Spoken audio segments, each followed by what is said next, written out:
want to fuck Beyonce and Rihanna. We'll see which one of those things happen first.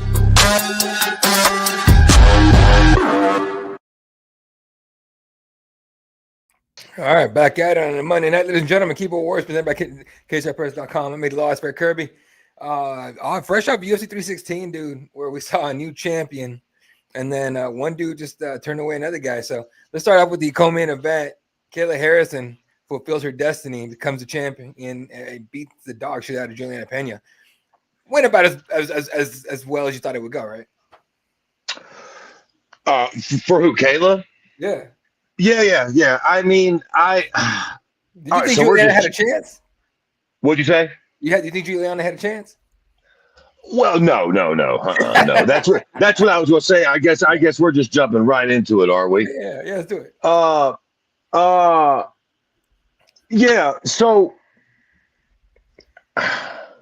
man, I hate being such a negative Nancy, man. I don't want to come on. Especially Kayla being from Middletown, Ohio. Right, I'm from Dayton. So Middletown is literally like, it's Dayton and Cincinnati, Ohio. Middletown is called Middletown because it's literally in the middle of Cincinnati and Dayton. If I go to Cincinnati, like Cincinnati's an hour away, 30 minutes, I get to Middletown. So before I get all negative and shit, Kayla looked great. We've all sort of seen this coming for a long time. She's been sort of the heir apparent since she got to the UFC. Even though her losing to was it Larissa Pacheco? Is that how you pronounce her last name? Pacheco, yeah. Yeah. I know she got the belt back from it, but her losing to her sort of rubbed me the wrong way. That's neither here nor there. We all sort of knew this was coming. This is what we all assumed would happen. So shout out to her. She looked great. She got the finish, so that was good. It wasn't sort of a boring, long, drawn-out fight with not a lot of action. She got the finish. Was it the second round? Yeah. So she got the finish quick and early. This is the ultimate but. But that being said, Juliana Pena is probably the least impressive champion we've had for a while. Maybe. I don't even know, man. Honestly, again, I've been saying this for a long time. I'm not the only one. Women's MMA has been in a bad way for a long time, especially 35. Well, 45 don't even exist no more. But women's bantamweight has been in a bad way for a long time. In my opinion, that's how you ended up. And shout out to Rocky. I fucking love Rocky. She fucking did the podcast with me and Aaron years ago.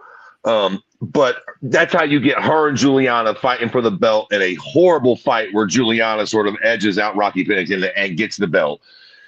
So it sort of seemed like, again, I don't want to completely fucking shit on Juliana Pena here, but it sort of seemed like she was just holding the belt for somebody like Kayla to get.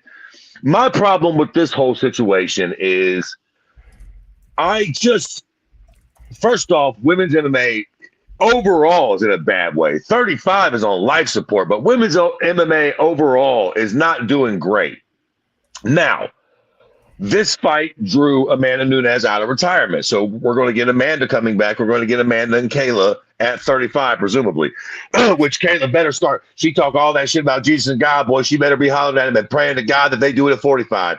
If there's any sort of Jesus is out there for fucking Kayla, they will make this fight at 40 or 45 because, quite frankly, I don't know if she will survive another cut to 35, and I'm only slightly joking about that. She looked fucking rough on the motherfucking goddamn scale weighing in at 35 for this fight.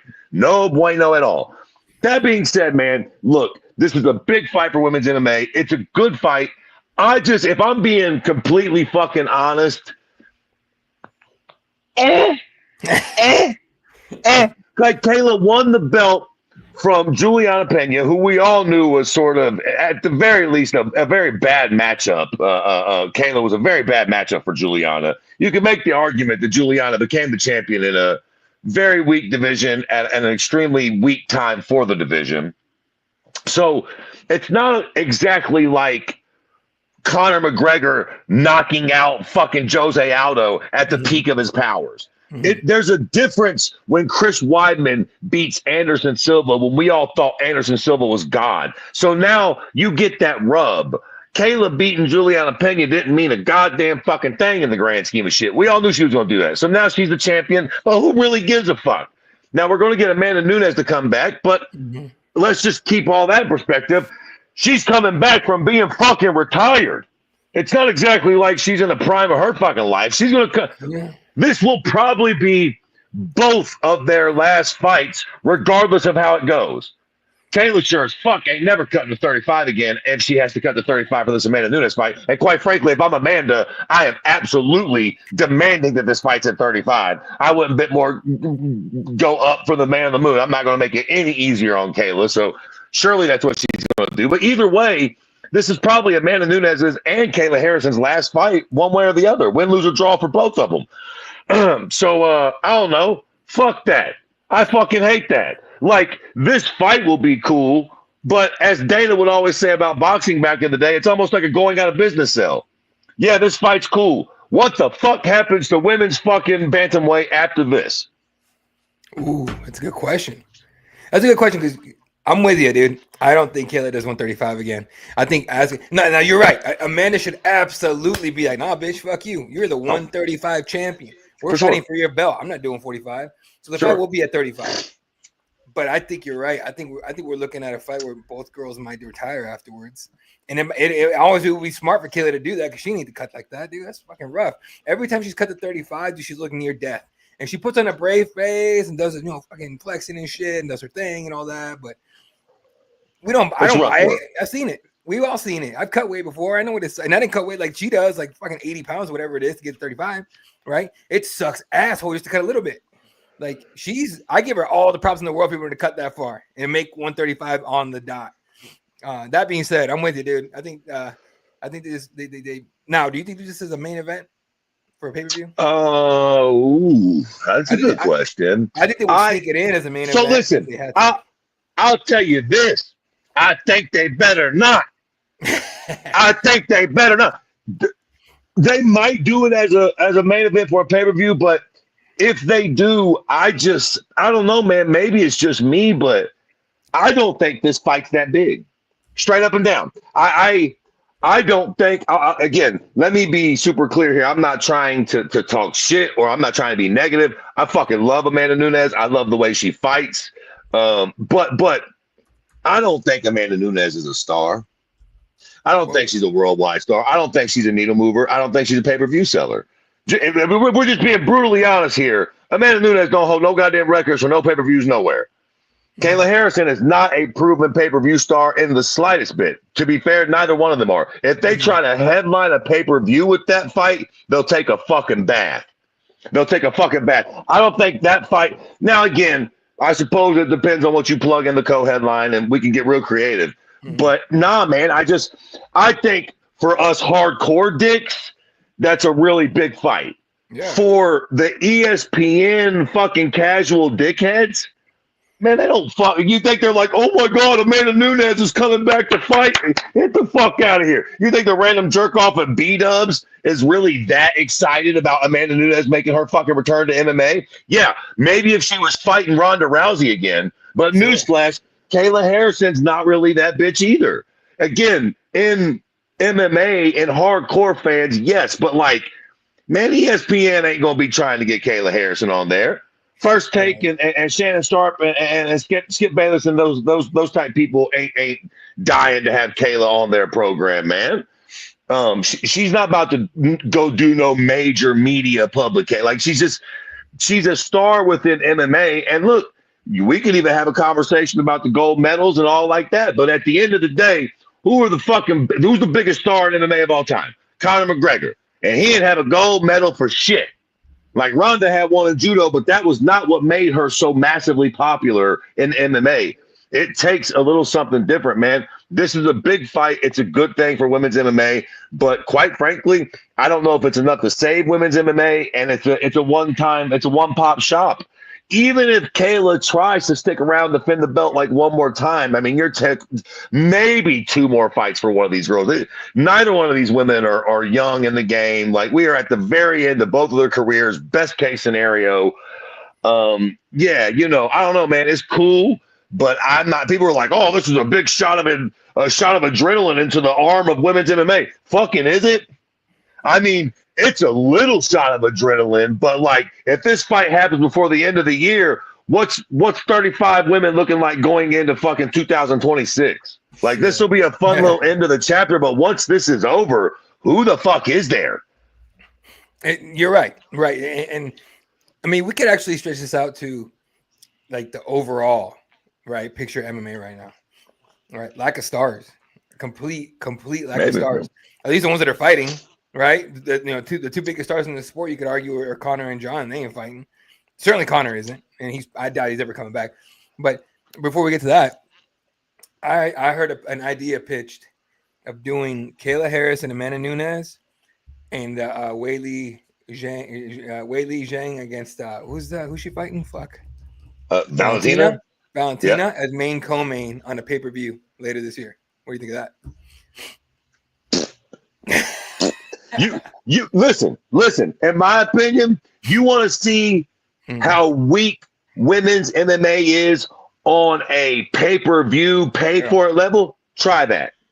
I think that will do. Again, you got the same problem with Valentina and Weili. Man, ain't nothing Chinese folks that like Weili paying for a goddamn thing. Now, all joking aside, I'd be super interested to see the streaming numbers. And I'm not bullshitting. Like, if they do those fights, what will they sell on pay-per-view in America? Fuck all. Maybe 300,000?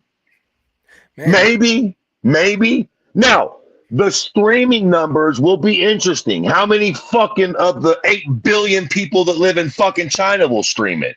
Right. I will fucking stream it. I ain't lying. Fuck it. Kiss my ass, Jack. Come sue me.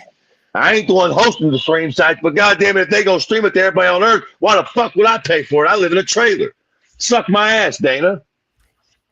So, and it's interesting because every time I do a fight companion, I always get people asking me, "Oh, show the fights, bro." I'm like, I can't fucking do that on YouTube. You tripping?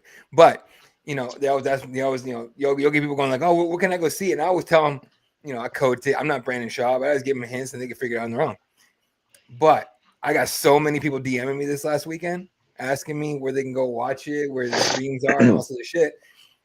And it reminded me of something that someone posted last week on Twitter. I forget who it was. I want to say it was Luke Thomas talking about what he's been told, that the pay-per-view numbers have been so bad, the buys have been so bad that it's not even worth it for champions to have pay-per-view points. They get nothing. They get barely nothing these days. Listen. I am 40 years old and a bit of a moron when it comes to the computer and Googling and getting some speed. So I'm saying this to express a point. Years ago, man, me and we've been doing this podcast for close to 10 years with each other. Literally, no. So in the beginning of this shit, when me and you first started this podcast 8-9 years ago, I bought every event because I ain't all that clever. People all y'all punk motherfuckers of English and shit. Everybody used to stream it, make jokes and shit, but I wasn't good at. I couldn't really figure it out. So fuck it, I just paid for it. I ain't got no. If I would luck upon a stream, it would be all dicey and shit. So I'm like, man, fuck it, whatever. I'm paying for it. No big deal. Yeah. Say, man. Listen, full disclosure, Jack. Again, I ain't streaming nothing. I ain't telling y'all to stream. I ain't hosting no streams. But here's how easy it is now.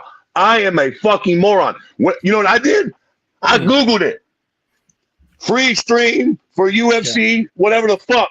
The first thing that popped up, I clicked it. It took me to a fucking 1080p version. Don't fucking blame me. It's the easiest thing. Why the fuck would you pay for it when literally, again, back in the day, I would Google it and like I'd catch a virus. 10 bullshit form possible. You know what I'm saying? It wasn't so simple. Now, literally, all joking aside, one of the first 5 links is like an actual link to a real fucking 1080p with no lag, Jack. It's so easy to do now. Of course, everybody's streaming it. Let alone, man, we as Americans, if you want to throw in the Canadians, North Americans, are the only assholes on earth that actually pay for pay-per-view anyways. English told us a month of Sundays ago all the pay-per-views was included in his sports pack that he paid like fucking €6 a month for. Yeah. Man, The rest of the world done said we ain't paying for shit. You could charge us a few bucks a month, but that's it tops. So I say all that to say, yes, pay-per-view is dead unless you bring a fucking Jake Paul type cock-sucking Mike Tyson. You know what I'm saying? Like, Conor, you got to have a name, man, to get some real numbers on pay-per-view, or you're doing 100, 200,000. Even for the people that we think are a big deal in the pay-per-view, pay your money market, they're not. They're just not. Yeah. No, and it's a whole. Oh, here we go. Sorry, guys. I didn't even click on the comments. My bad. What's up, Otis? Harrison is brutally strong. She really is. Goats are back on. Glad to come. Hey, what's up, Nick? Santiago, what's up? I broadcast our start time. I did. I put it on Twitter. But you're right. I got to do a better job of letting everyone know we're doing this shit. So Santiago said why it comes with the standard ESPN Plus. This is what I'm saying. That the rest of the world, they know that they have to do that with them, or nobody will watch their product. They might as well get that memo with the fucking rest of us now. We gonna stream that shit. Go on and do your deal with Netflix, whatever you want to do, because bro, pay-per-view's dead. Pay-per-view's dead, bro. Pay-per-view's fucking dead. It just is. The internet has changed the game for all you. Man, I don't even pay for porn no more. I ain't paying for porn in a month of Sundays.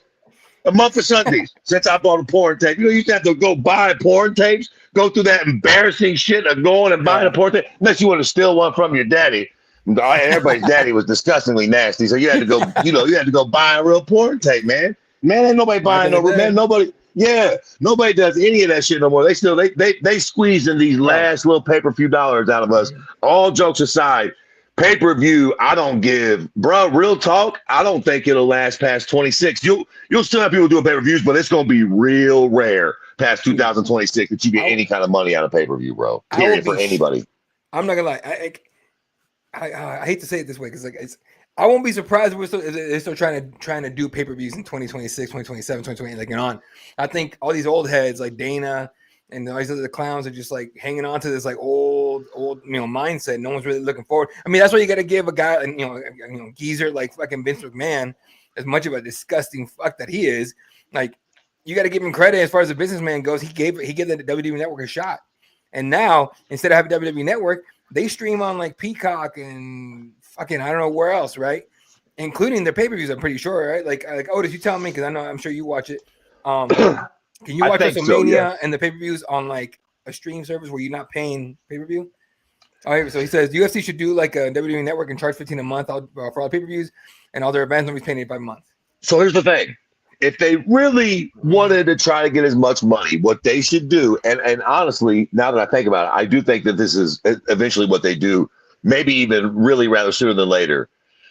You do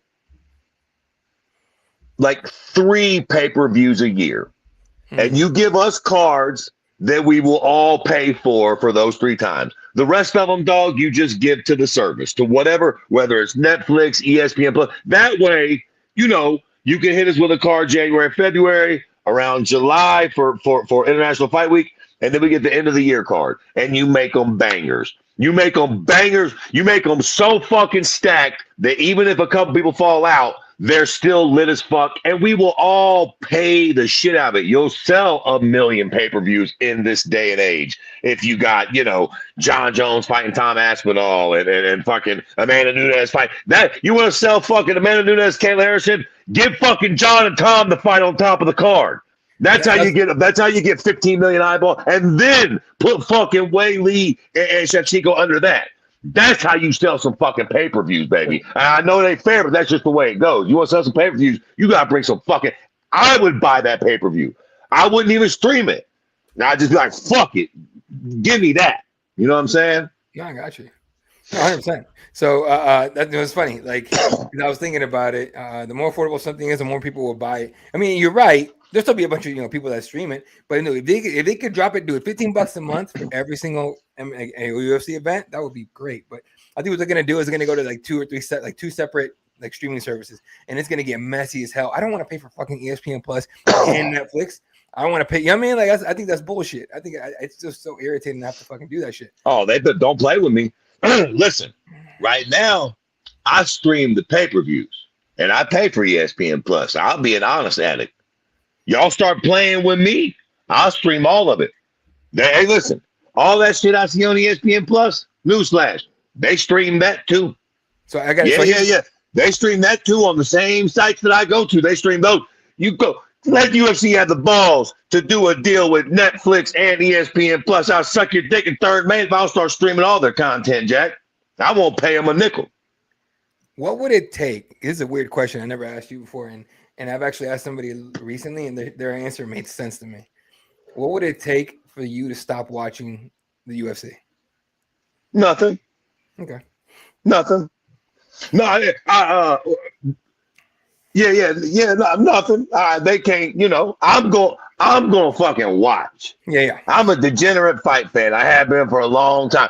Look, so okay. Well, if they start making fights that I don't give a fuck about on any level constantly, like if they can't never put together a Hamzat versus DDP, if they can't never put together fucking Jones, Aspinall, Pereira, Izzy, if they can't never put together a fight that really gets my blood boiling, then I'll fucking go watch bare knuckle boxing or shitbirds fight downtown somewhere.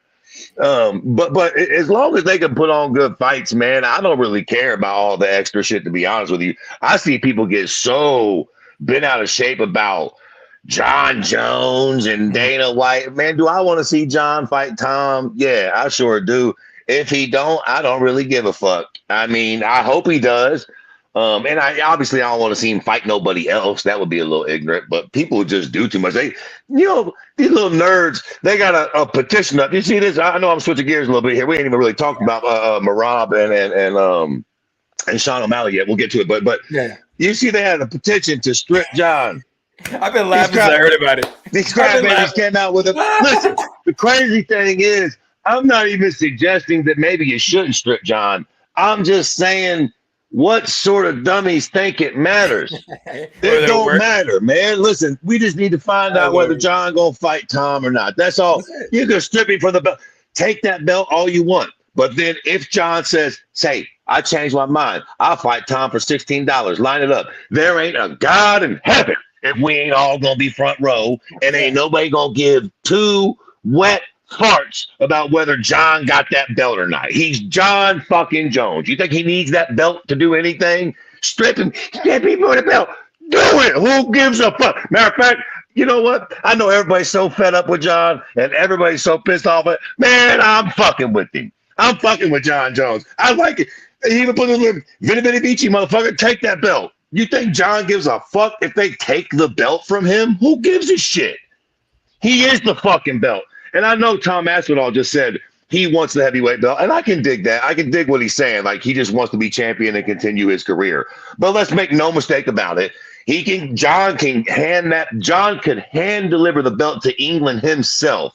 Yeah. But if he decides to fight again, Tom will absolutely 1,000% have to defend said belt against John. If John fights again, that belt will be on the line, no matter who on planet Earth likes it or not. So it's such a silly thing to raise up this petition with 300,000 votes to strip John Jones, you fucking dweeby nerds.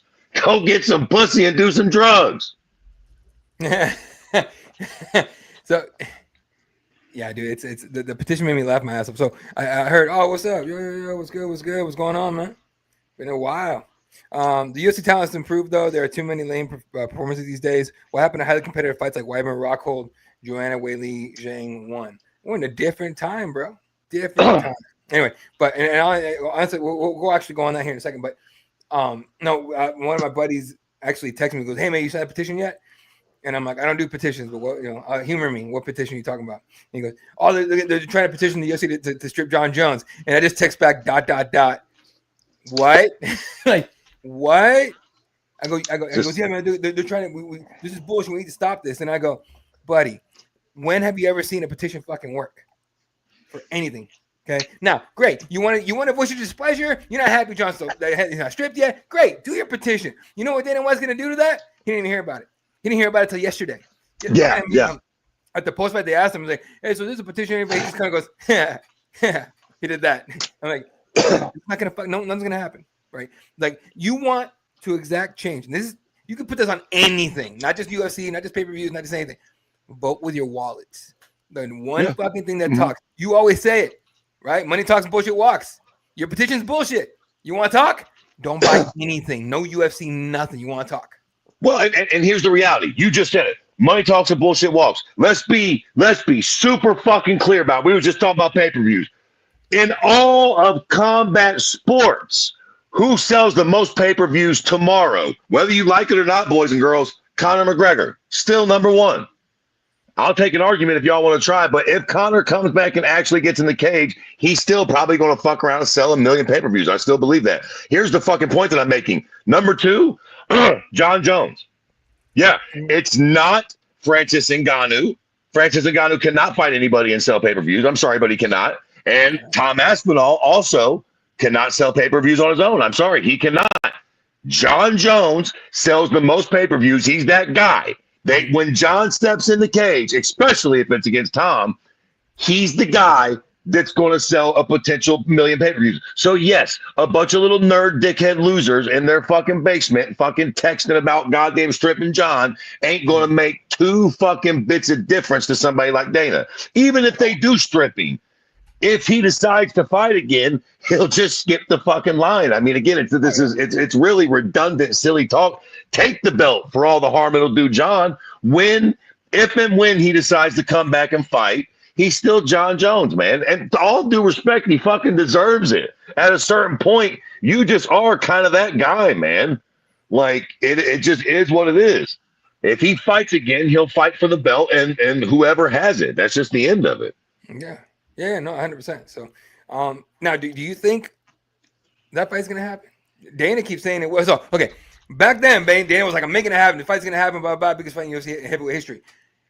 On Saturday, he didn't sound so convinced that he's going to do it. He goes, I'm going to do my best to make it happen, is what he said. I'm like, God damn, that is a vastly different answer. Vastly different. I'm starting to waver a tiny bit. But yes, I still think it happens. I think John fights again. I think he fights one more time, and I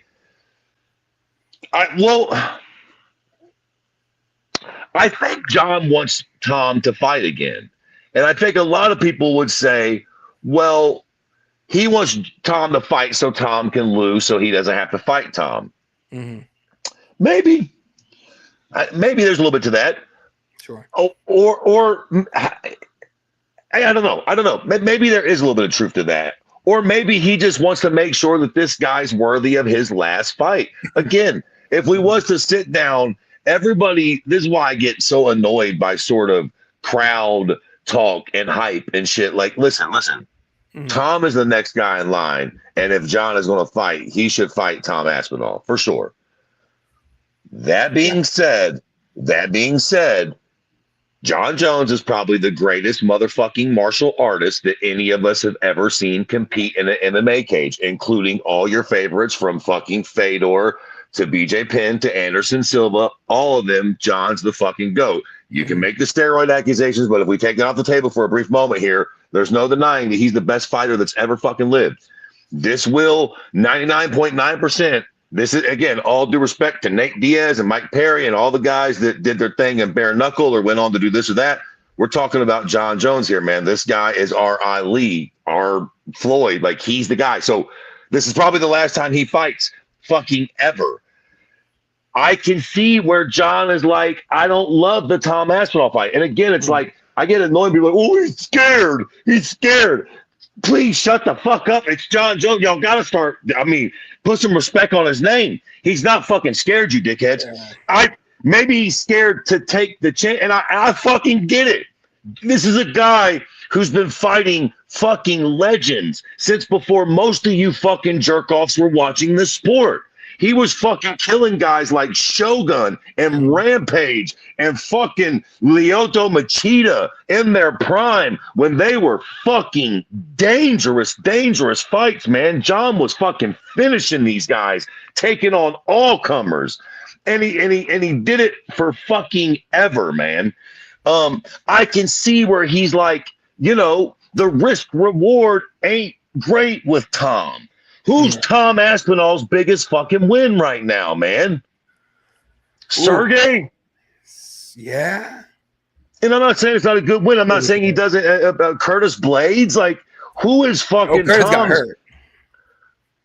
Well, what the All fuck? right, here we go. Curtis Blades, Sergey Pavlovich, Marcin Tavora. He lost to Curtis Blades. That's Tom. Then he got hurt there, so that don't count. But still, yeah, Volkov, Spivak, Arlovsky. Yeah, dude, it's fucking Sergey. There's nobody there, to be fair. Now, again, I don't want to do this thing where we're poking holes in Tom's record, because Tom's the fucking guy, and he deserves a shot. That being said, for a guy like John, who's been legend killing his whole career, for him to end with Tom, I could see where he's low-key like, same man, go beat a few more people. Like, go find fucking Francis Ngannou, write the check, let him fight Tom Aspinall, let Tom beat him, and then, like, man, I'm John fucking Jones, man. Fuck Tom Aspinall. Now y'all got the balls to be like, he's scared. He's scared of Tom. Man, scared of Tom for what? For beating fucking Sergey Pavlovich and fucking, man, get the fuck out of here. Like, I'm not even saying that John isn't being annoying with his fucking tweets and he's in Thailand. Like, I fucking hate John too. We all should hate John. I get it. He's fucking living his best life. He's richer than the most of us, can whip all of our ass. Probably would fuck our old ladies while high on cocaine. I get why we all fucking dislike John Jones. Pretty easy fucking guy to dislike. But the reality is, man, the dude low-key deserves to be picky at this point.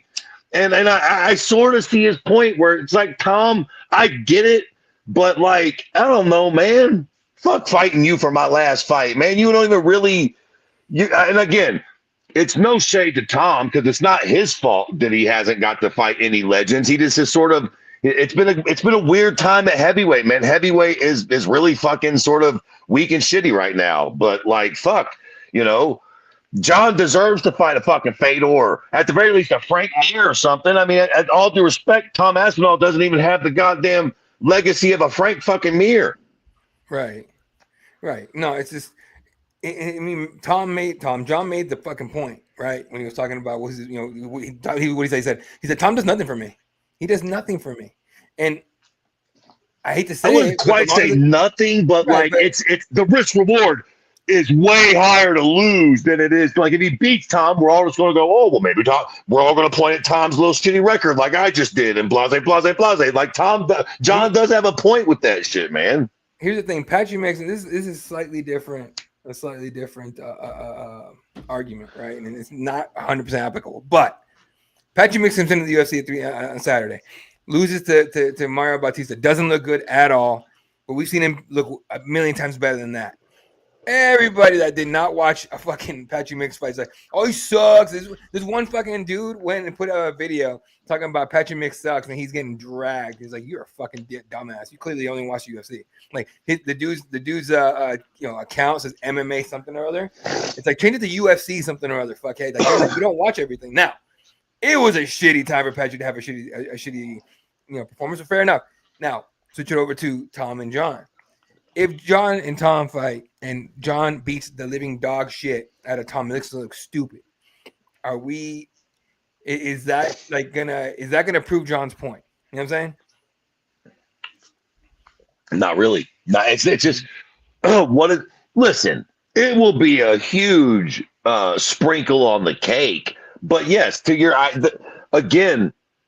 it's not fair to Tom because he hasn't had the opportunity to fight the Nogueiras or the Mirs or the Fedors. They were all sort of gone. He got an Arlovsky in, but let's be super clear. Arlovsky was fucking long in the tooth when he got a hold of him. So he just hasn't had a chance to put up a bunch of impressive names on the list, but that the fact remains the same. Yeah, he doesn't have a bunch of impressive wins. I mean, he's obviously an impressive fighter. He's winning the fights. He's finishing all these guys as fast as fuck. I mean, again, no dispute about it. He is the guy, but I think sometimes we just overlook a little bit this being the legacy that John is fucking leaving behind here, man. This is his last fight. I can sort of see where, at the very least, he's like not keen to rush into it. I mean, there's a lot of hype behind Tom right now, but again, this is hype from the hardcore MMA community. Do you think anybody at ESPN knows fucking Tom Aspinall's name? You think fucking Stephen fucking A. Smith And I mean, maybe Stephen A does a little bit, but Tom Aspinall's not some big mainstream star to where, bro, Tom Aspinall could walk around in fucking most American cities downtown and not even get mobbed. And not that that's the be all end all, but fucking kind of. You know who can't do that? John Jones. Yeah.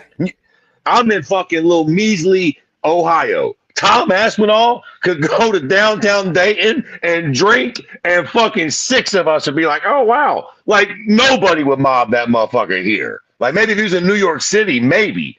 Yeah. But John Jones was in downtown Dayton, it'd be a fucking mob. Like, people would eventually, like, and John's not exactly Floyd Mayweather or Conor McGregor, but he's sort of that guy, man. Tom Aspinall does not bring that with him, and for John's last fight, I can see him being picky. All that being goddamn said, yes, I still have faith that this fight happens. I think John's going to fight again, and unless Tom takes a fight and loses first, I think John ends up having to fight Tom as his last fight, because it is the only thing that provides a curveball.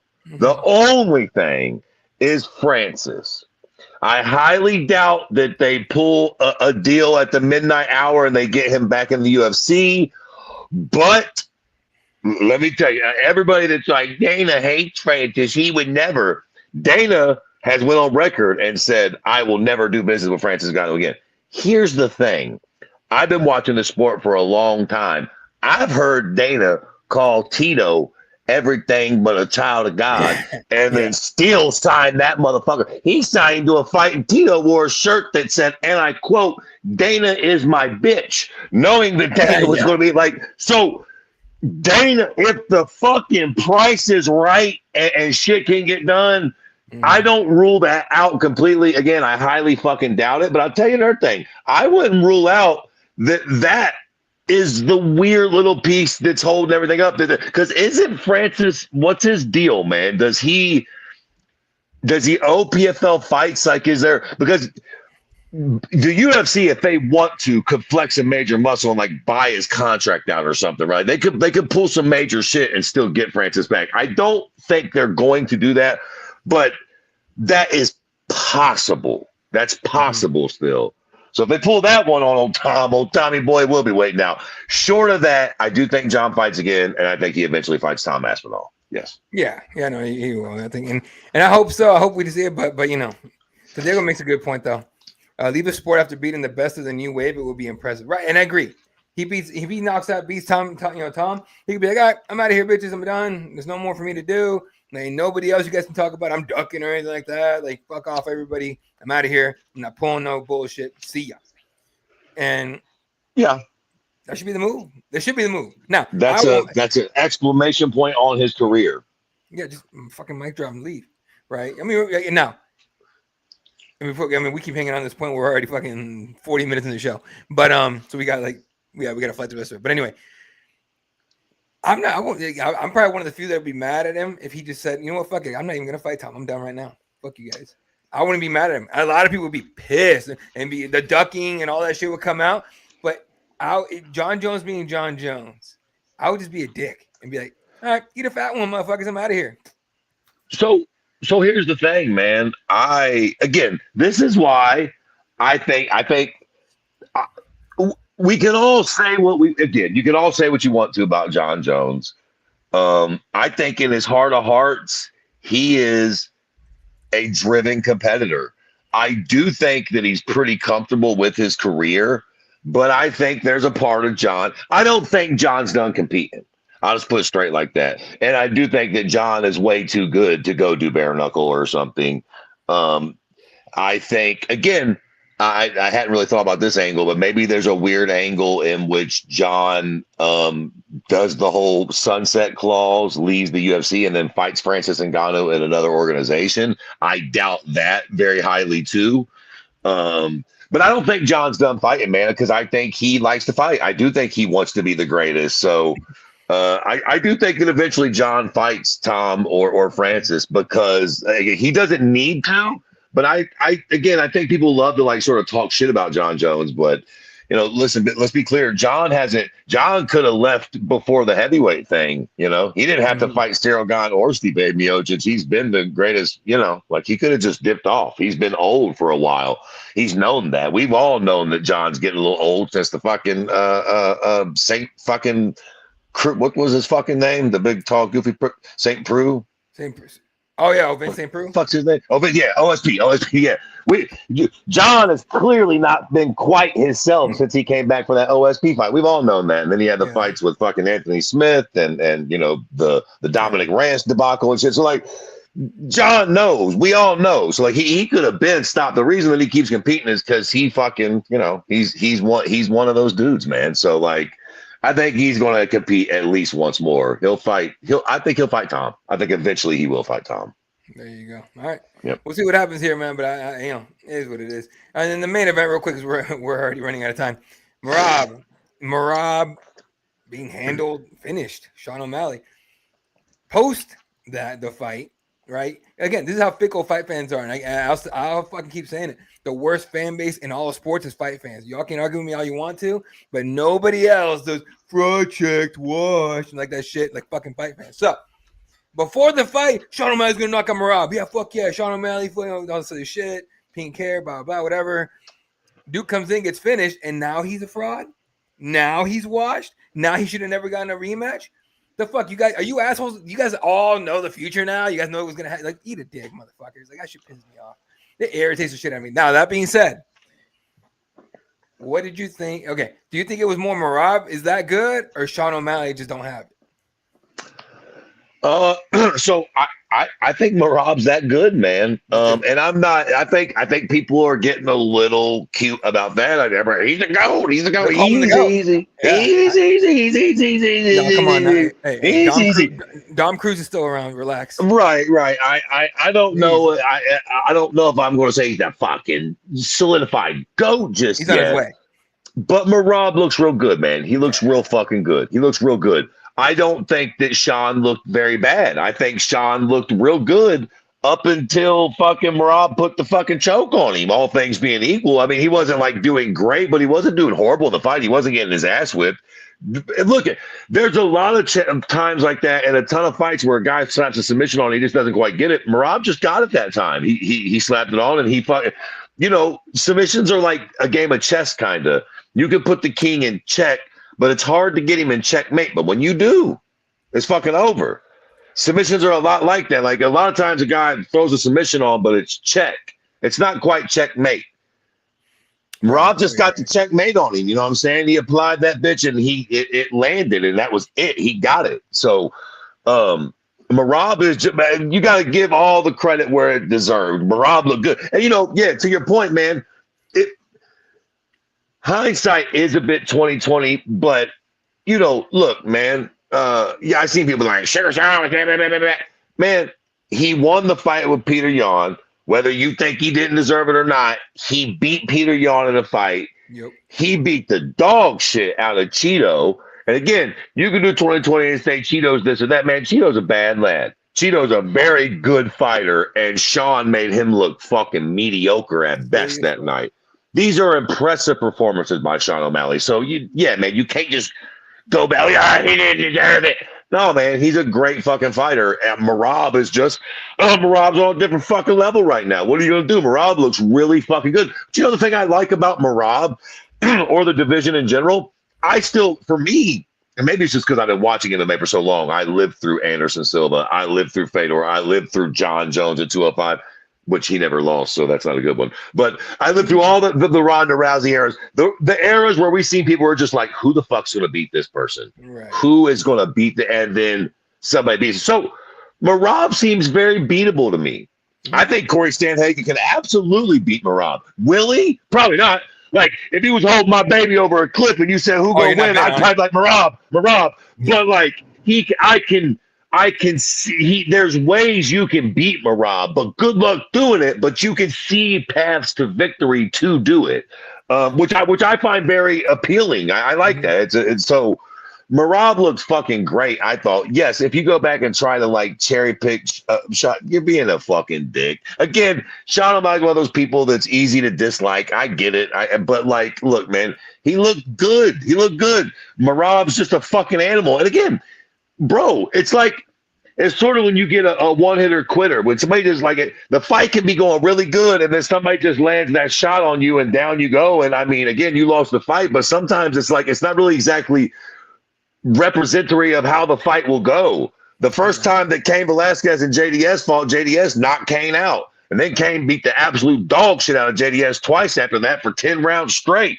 It's like JDS had that one chance, and in that one fight, he got it. But after that, it wasn't. So, you know, Merab looked great, but that's not to say that Sean O'Malley wouldn't knock Merab out if they fought 3 weeks from now. Like, Merab caught him with the submission. That's the game we play, man. And anybody can get caught, dog. Like, especially when you fucking with a little motherfucker like Merab who trains with Aljo and Longo and Matt Serra, bro. These motherfuckers can grapple, dog. And I mean, he's already fucking Georgian fucking machine. You know what I'm saying? Now you're training with fucking Aljo and Matt Serra. Yo, people were like, that's what's so crazy. Like, and now he can finish. What are you fucking jerk offs think you didn't know how to fucking finish a submission? It's the UFC. It's hard, but like, yeah. Merab can grapple his tits off and absolutely fucking finish you. I realize he's not known to do it and he's not been, but don't get it fucking twisted. He fucking trains with fucking Matt Serra and fucking Aljamain Sterling on a fucking daily basis. Yeah, he can fucking land a submission, my boy. Yeah, no, he always had it. He just, you know, sometimes like, I mean, he didn't force anything. He's the guy who never forces anything, because a lot of times when you try to force that finish, you get finished. So. Now Anyway. he is getting better. We can notice that because he did get the finish. So to be fair, that he definitely is a lot more active. And they were talking about that in the countdown leading up to this fight. Like, you're already there. We just need to tweak your game so you can get these finishes. So again, another thing, I've seen people, like somebody on fucking Twitter was like, another boring wrestler's champion. Listen, say, man, I am all for calling a motherfucker boring when I feel like they're boring. Fuck that. We pay money to watch this sport. I ain't gonna bullshit you. If your fights are boring, they're fucking boring. And listen, some of Merab's fights have been fucking boring. But in the interest of calling a spade, when a fight is fucking exciting, even if it's from a boring fighter, man, that fight was good. The first round was good. Any fight that ends in a fucking submission, in my opinion, is a good fight. A bad fight is when it goes for 3 or 5 rounds. Nobody gets hurt. Nobody gets submitted. Ain't nobody bleeding. Man, if somebody gets tapped out, first off, that's a finish to a fight. That was a fucking good one. Not to mention the first round was relatively action-packed. Like, you know, come on, man. He might be boring, but that fight was good. 100%. No, so, yeah, dude, it's just, yeah, I don't know. Coming off this pay-per-view, after we just talked about the fact that there's no stars, and there's very few stars, or even like, you know, possibilities, like, it makes me laugh that Azamat Murzakanov, fucking hell, is probably the best like prospect at 205, and he's 36 or 37, some shit like that. That's crazy. That's crazy. I don't know who that is. Exactly. He's the best. And he's the best prospect at 205 right now. And I actually watch the sport relatively frequently. I don't know who that is, Jack. I ain't never heard of him. Fair enough, dude. Shit. Anyway, all right. Moving past this right here. This weekend, we got fucking, who is it? Fuck. Kamaru Usman, Joaquin Buckley. Oh, is that this weekend? Yeah. Usman Buckley this weekend in Atlanta. Oh, okay. What do you think of that? What do you think? Are you looking forward to the fight? What do you think? Man, I don't know. I'm mildly looking forward to it. I feel like it's. I mean, I feel like how we all feel, right? It seems like we're sacrificing Kamaru. It seems like we're bringing in the sort of the old man who's got 2 bad knees to get sort of snuffed out by the young guy.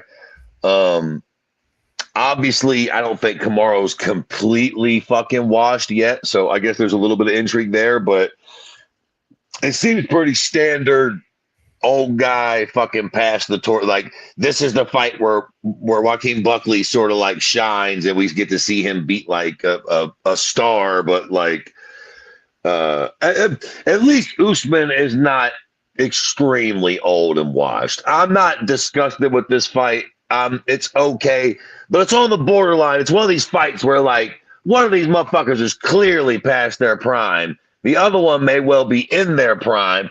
It's almost like it's an unfair fight in some weird way. We've talked about this dozens of times on the show where you get like this aging veteran and it's like, oh, fucking Derek Brunson beats Anderson Silva. Fucking does he?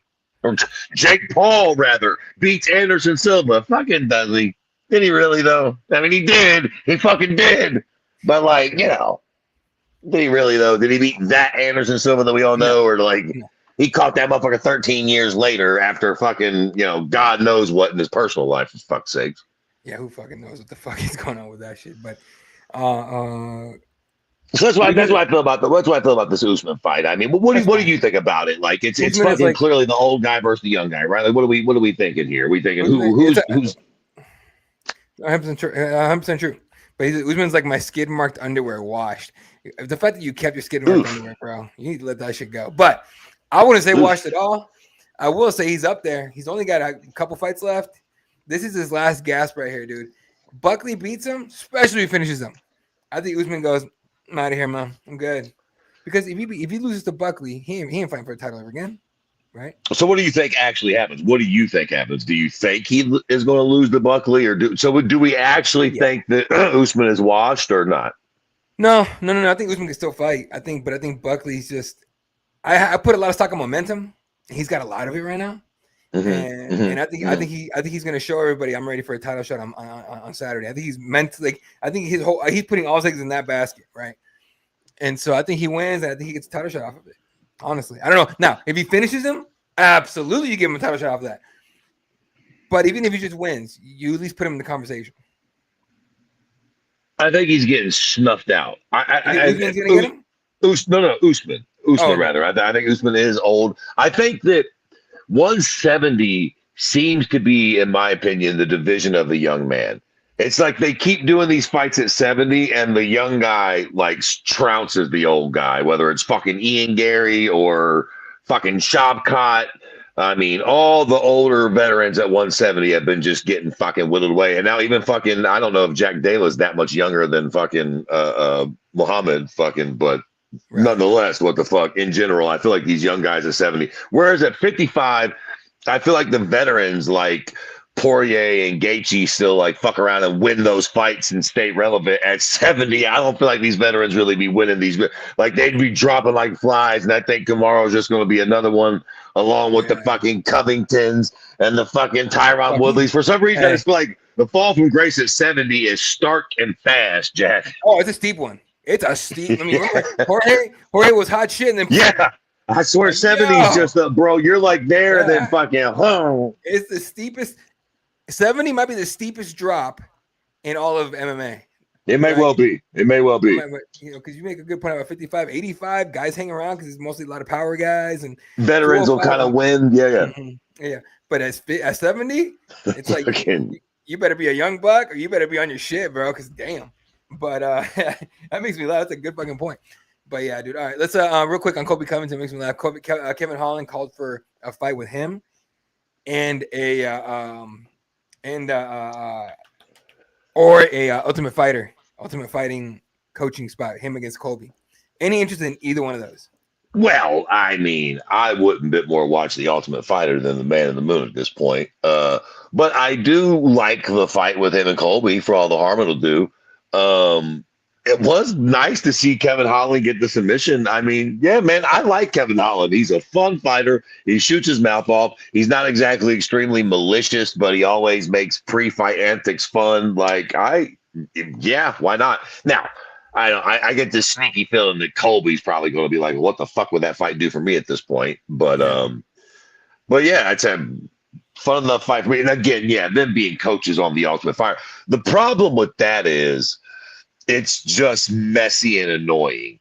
Okay. Yes, you get a lot of shit talk, but the problem is Colby was fun. Here's the problem, and I think this is the overall arching problem with us not really having stars in MMA, man. Sure. You need two major components, man.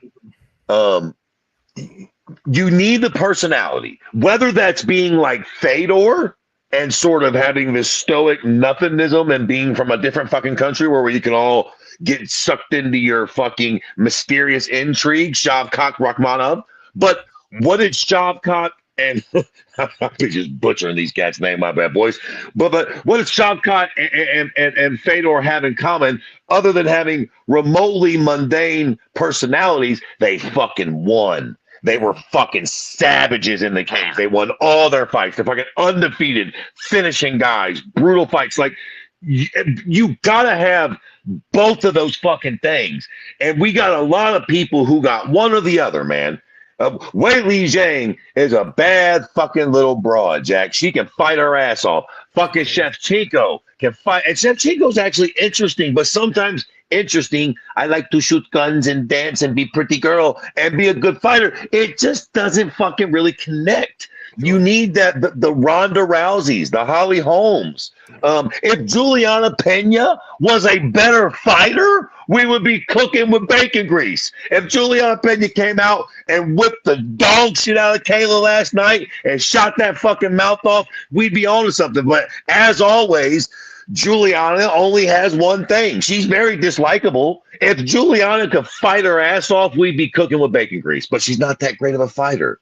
And it's rare that you get those fucking John Jones, Anderson Silva. Like, I don't think we realized how lucky we were to have these people who were great at fighting, but also had a little something outside the cage, whether it was George St. Pierre or BJ Penn, man. They were very, very, very badass in that cage, but they also had a bit of an aura to them. And you fucking need both of those things to be a star. You cannot be a star with one of them. It's just like, again, you end up with a fucking Shevchenko who can fight her ass off. If Shevchenko had fucking, what's the fucking blonde broad with the OnlyFans, good looking blonde bitch? She fucking, the one prick. Paige Van Zandt. If Paige Van Zandt could fucking fight like Amanda Nunes, we'd be fucking cooking with bacon grease. But we just can't really get that magic combination to build a star. We might have it with Hamzat. We might. I think you're right. We might have it with Hamzat. So. And he's fighting in Chicago, which I'll be in Chicago covering that one. I think he's going to steamroll DDP. Now, I think most of that is because I do want a big star in MMA. Yeah. DDP's cute, but he's kind of boring too. He's like this weird sort of plotting, almost like Forrest Griffin-y type cocksucker. He's cute, but Hamzat has fucking star appeal. And even the way he fights, balls to the wall. I hope he comes out and fucking just steamrolls DDP. Fuck South Africa, Jack. There you go. I don't think he's Forrest Griffin. I think he's Forrest Gump. Like he's so. Maybe not IQ wise, but like in terms of how he fights, he reminds me of Forrest Gump. Every time he fights, I'm just like, he's a Lieutenant Dan. I'm gonna throw this hand in your face, Lieutenant Dan. Like, remember, have you seen Forrest Gump when he gets the football in Alabama? Right? Oh, yeah. He's looking away, the hand in the football, he runs to the sideline. They go, no, the asshole goes that way. That's fucking DDP to me in the cage. Yeah. And then he's awkward. Yeah. He's awkward. Yeah. So awkward as fuck, just weird as shit, but goddamn it, he wins. Like, I still can't pick this fight, so we'll talk about it as we get closer, obviously. But I'm hyped for that one. But I think you're right on Hamza. We might have it with him. We'll see. Yeah. I think he's the best chance we got. I think to build a real star in the sport on the heels of John Jones and Conor McGregor. I think, and Ian Gary maybe. If Ian can be impressive. Who do you, quickly before we go? 3 guys. Because, I mean, let's be real fucking honest. There are no girls. Let me get my chauvinist bag. They're just, I mean, we could try to throw. I don't. They're just because I'm talking about. I'm not talking about like stars. Conor McGregor, Ronda Rousey, John Jones. Who is the future of MMA? 3 fucking guys that you think. Again, I don't even know if I can name 3. I know Hamza is one.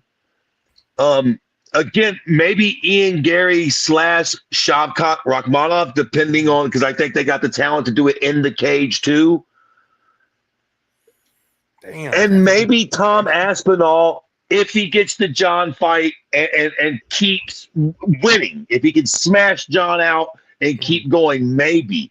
But I mean, I guess you got Islam, but I feel like Islam's sort of done what he's star-wise. Like, is him beating Jack Dale going to really, like, set the fucking Arabic world on fire? I think he's sort of done what he's going to do. I don't know what more we can do for Islam to really, again, like, he needs to fight Hamzat. Like, that's like Hamzat's the guy right now, I feel like, low-key, especially if he beats DDP. Yeah. No, dude, no, he's not fucking. God damn it. There is no females. I was trying to think of one. That's kind of like one up you. No, I can't think of one. I mean, what's the broad's name who everybody's high on that's not in the UFC? Danica, whatever the fuck. Dakota Decheva? Dakota Decheva. So maybe her, if she can continue to keep winning, but she's not even in the UFC yet. And again, all due respect to Patchy Mix, but the listen, man, you got to be honest, man. The UFC jitters is a real thing. Again, we've been watching this sport, bro. I wanted Crow Cop to win in the UFC so bad. I've never been more sad than when Gabriel Gonzaga head kicked Crow Cop. I wanted the Crow Cop Randy Couture. Now I'm really showing my age. I wanted the Crow Cop Randy Couture fight so bad because I was that little nerdy MMA fan. I thought Crow Cop, I was Team Crow. I'm like, man, Crow Cop about to come in and work Randy. Blah, blah, blah, blah. Man, Crow Cop didn't even get the fight. I still look like an asshole from that bullshit. Like, I'm still upset behind that shit. Like, yeah. No, dude. Yeah, no, you're right. Okay, as far as man. Okay, I'll go with Tom if he can get the John fight at least and beat him maybe. Yeah. That's pivotal to Tom being this person. He's got to get the John fight and finish John to do what we're saying. Could Buckley? No, Buckley couldn't be one. Doubt it. I doubt it. Yeah, possibly, but he'd have to smash tomorrow and keep going. Smash Ian and a few others. Fuck, dude. Who could it be? Ilya? That's a good one. Ilya, he got to keep winning. And the way he's been winning, though. Like the way he's been winning. He's got to win it that way. And he's ambitious. Ilya's a good one. Ilya, okay. He's got some potential. Ilya's got some potential. But yeah, but we're splitting fucking hairs at this point. This should not be this fucking difficult. Right. This should not be this hard. Holy shit. Okay, yeah, no, that's a good point. No, yeah. We'll see, man. Hunter Campbell's going to have to fix this thing because I don't. Fuck it. Let's end the show with this one. We could have talked about a bunch of things, but we got to go. Is it me or a lot of other people that think the same thing? Is it me or does it seem like Dana's very slowly stepping away from the UFC and only hanging around in name for the TV deal? It might be that. I don't know if it's necessarily him hanging around in name for the TV deal more than it would just be him potentially wanting to try his hand at everything. I mean, obviously, he's been doing the Smack shit for a while, and no matter how bad he tries to sell us on Smack, I think he knows in his heart of hearts. I am interested to see what this TKO boxing thing does.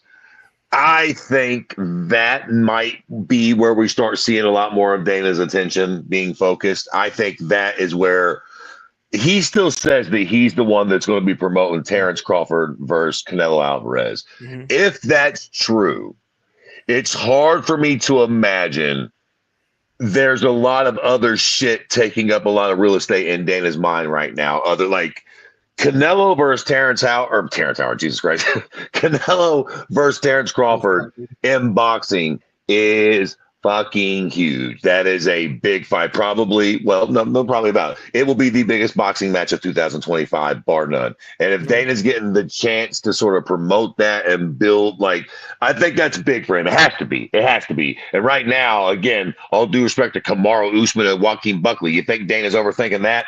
In comparison to trying to figure out what their plan to promote fucking Canelo and fucking Terrence Crawford is like, I'm sure he's focusing a lot on that and potentially just heading towards boxing in general. Yeah, no, I just to me, just like Dana's,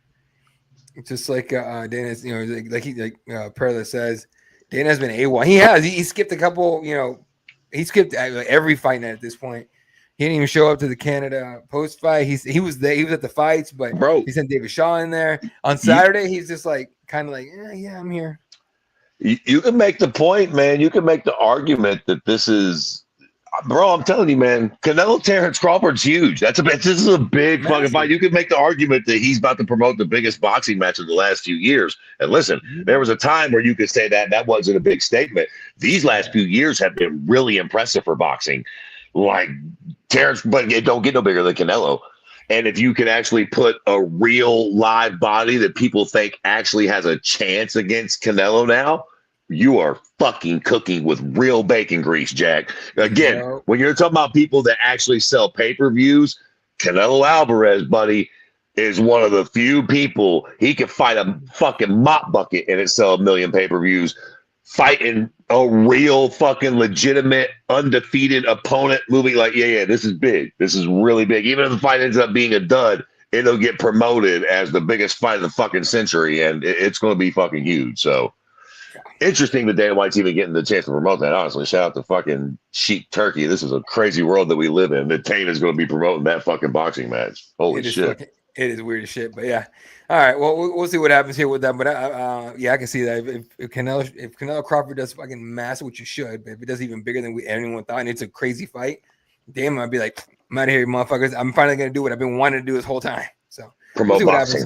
Yeah. Promote boxing, but Hunter Campbell gonna take over. Anything else you want to talk about before we get out of here? No, I think that's it. That's it. We nailed it, and we got the John Jones shit in. Yeah, so UFC Atlanta on Saturday night. Nobody there for us this time around, but we do have Brett Cagle at PFL for the Jason Jackson Thad Gene matchup this weekend. That's actually like the only good fight on that card, but it's really good, so it's cool. But shout out to everyone that tuned in tonight. Santiago, have a good one, man. Santiago Perez is here. Otis, the third keeper warrior here. Nick, Devon Guy. Yes, in a minute, bro. Good to see you. Everyone that tunes in, we love the hell out of you guys. Shout out to everyone that tunes in. You can follow Jesus, I can't talk. You can follow Fred at GenTDJesus on Twitter. I'm at Elaw32. Shout out to everyone tuned in. At Cageside Press for everything on everything. Follow us, leave comments, all kinds of shit. Blah blah blah blah blah. I'm boring myself talking. So I will catch you guys on. We'll catch you guys on the next one. Love the fuck out of you guys. Good night, and as always, good night, Wilshire.